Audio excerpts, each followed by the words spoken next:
ng bayan, maasahan anumang panahon. Magandang araw po sa ating lahat. Narito na ang latest update sa lagay ng ating panahon ngayong araw ng Sabado, December 14, 2024. Ngayong araw ay nakakaapekto pa rin ang hanging amihan o northeast monsoon sa northern at central Luzon, samantalang nakakaapekto naman ang easterlies sa silangang bahagi ng ating bansa at intertropical convergence zone naman ang nakakaapekto sa bahagi ng Mindanao.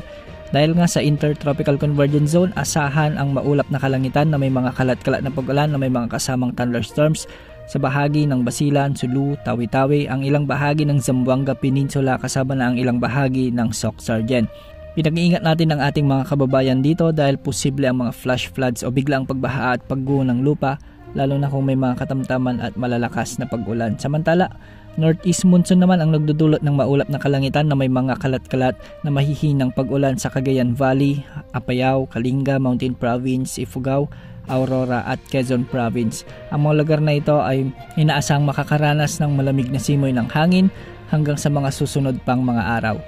Samantala sa Ilocos Region at ang nalalabing bahagi naman ng Cordillera Administrative Region kasama na ang buong Central Luzon ay magiging bahagyang maulap hanggang sa maulap pa rin ang mga kalangitan na may mga mahihinang kalat-kalat na pag-ulan. Dulot pa rin ito ng umiiral na amihan.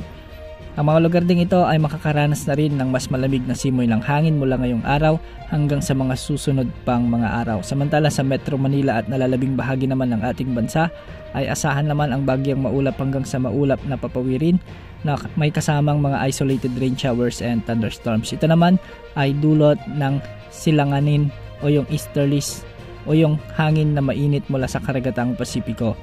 Posible ring magdulot ito ng mga biglang pagbaha at pagguho ng lupa lalo na kung may mga umiiral na severe thunderstorms. Samantala, isang cloud cluster ang namataan sa silangan ng Mindanao at ayon sa forecast nito sa mga wind models na ating ginagamit ay posible itong lumapit sa ating Philippine Area of Responsibility sa mga susunod na araw.